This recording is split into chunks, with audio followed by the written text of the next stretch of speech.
The 5 necessities. These are the ultimate benefits which man must enjoy in order to lead an honourable life.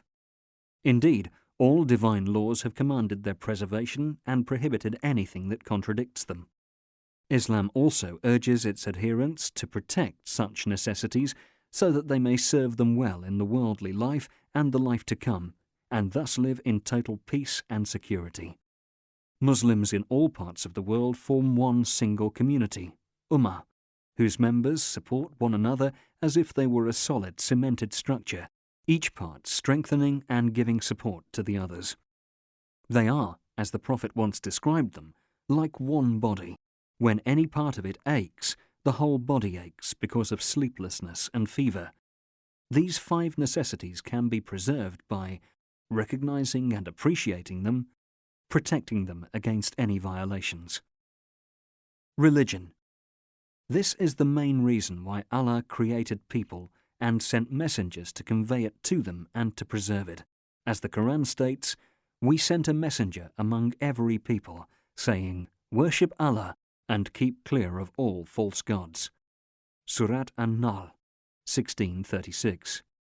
Indeed, Islam insists on preserving religion and protecting it against anything which is bound to mar its purity, such as worshipping false gods besides or instead of Allah, shirk, engaging in superstitions, and committing forbidden acts.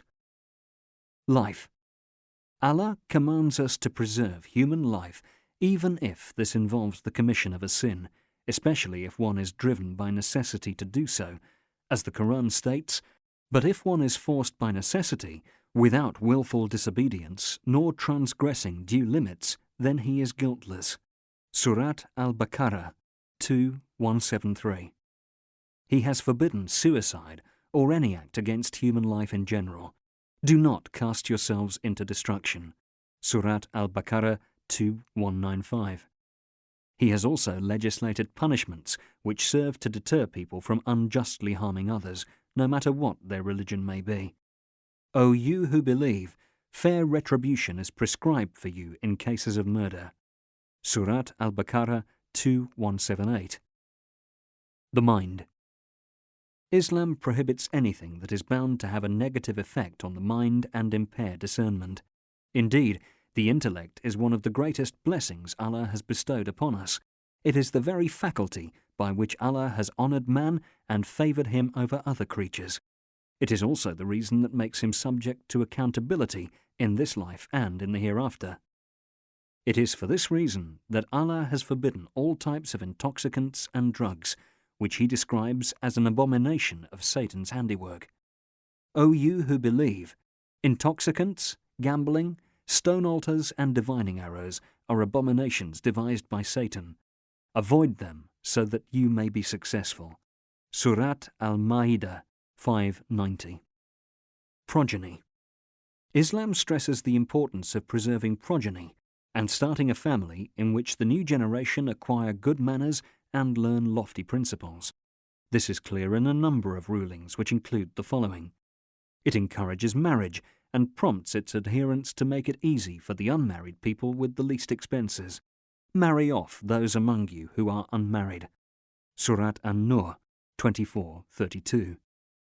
It prohibits all sinful, illicit relationships and has blocks all the ways leading to them. Do not go near to fornication. It is an indecent act and an evil way. Surat Al-Isra 17:32.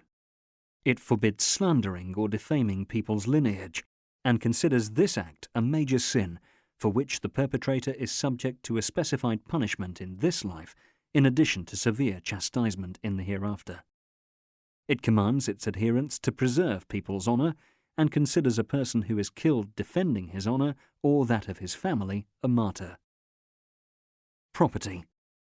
Islam urges its followers to protect their property and preserve their wealth, and commands them to earn a living, making all commercial transactions lawful. In order to protect wealth, it considers usury, deception, and misappropriation of people's wealth by using wrongful means strictly forbidden. The Quran warns perpetrators of such acts of severe punishments.